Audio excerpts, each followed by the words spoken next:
Faithful Sidekicks. Today I'm here to talk to you about a board game that my husband and I have played many times and really enjoy, called Star Trek 5-Year Mission. This game is a cooperative board game for 3 to 7 players.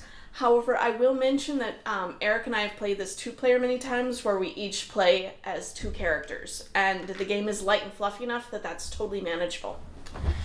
So in this game, we are all working together as members of the bridge crew of the Enterprise. Now you can either choose to be the original bridge crew of the original Enterprise, or be members of the crew of NCC 1701D. You each start with a total of 5 dice, 2 red, 2 blue, 1 yellow. This game can be a little bit challenging for people who are colorblind. But you're working together so you can communicate these things and help colorblind people out. You start a turn by flipping up one of the alerts. There's blue alerts, yellow alerts, red alerts. I think you can guess the difficulty rating on each of those. And they will have different dice values and colors that need to be fulfilled to complete them. They also will sometimes come with special text like, oh, guess what, you're injured, or oh, guess what, the Enterprise has taken damage. Or they might have a symbol that says, oh, guess what, you have to turn up another alert, this one in yellow. And oh, guess what, you need to turn up another alert, this one in red. And now suddenly you have a lot of objectives you need to hit at once.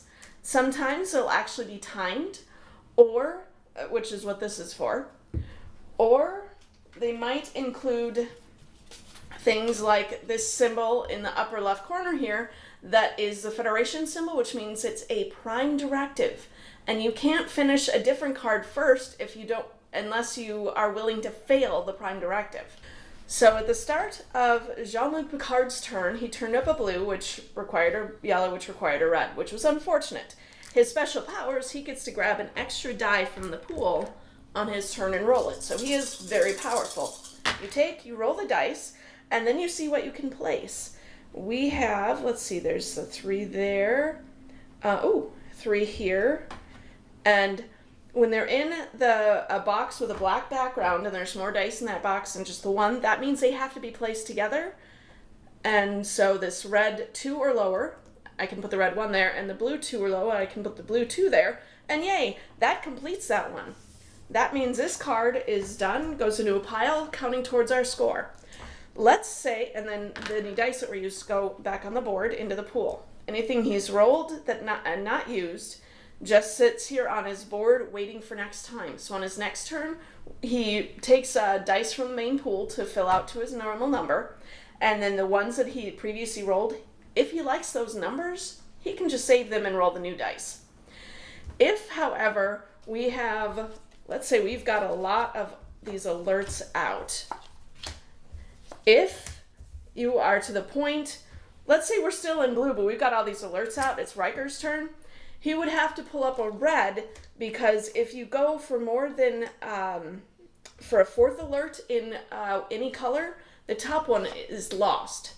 So if he was really determined not to pull up a red, he could pull up another blue, but then this one would be lost, and we'd still just be facing 3 blue.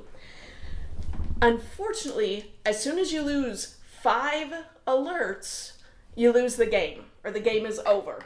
If you've done enough points, you can still win. You might just get ensign rather than lieutenant or lieutenant commander, commander, captain, or admiral. Those are all the different rankings.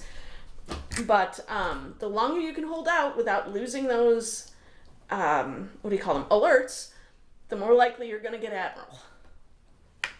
Points are not on every card. They are on the logo, the Star Trek logo, the comm badge shape that's in the upper left corner here. Notice there isn't one on this, but there is one here. So the ones that you complete that have those, yay, that's points towards your goal. And some of the cards actually have a symbol down here that is a single-use special skill, that when you complete them, you get to use that, which can be quite nice and helpful at times. I should even mention the ship can take damage, and if you need to heal the ship, you need to roll a specific number and color to heal it. And if you're in the red alert and a section, in the red section, you go for a red alert, which are the tougher ones to do. And the ship image is appropriate to which crew you're using, but otherwise there's no difference between the two ships. I should also mention that all of the characters, now the tiles for the characters are double-sided, I've already shown you. Each character has different text of a special power. For instance, the doctors can heal other characters who might become injured, but the way they heal is different. So sometimes you might want to play as Next Gen because you like the way Beverly does her healing. Sometimes you might just want to play as Bones because he's a really direct. If somebody gets really injured, he can heal that one player.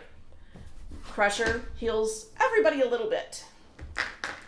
Oh, and I also want to mention that we have found this size box is actually quite nice for travel.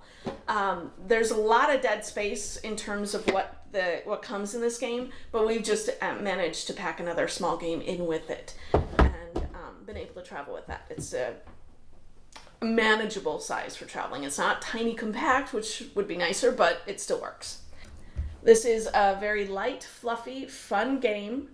There's a lot of variability to it because of the decks, but the variability is not between one crew to the next, except in terms of special skills. Spock versus Riker. They work a little differently. I highly recommend this game. Again, light, fluffy, dice roller, with a Star Trek theme. What's not to like? When the lava monster gets here, you know I won't be around, so beam me up.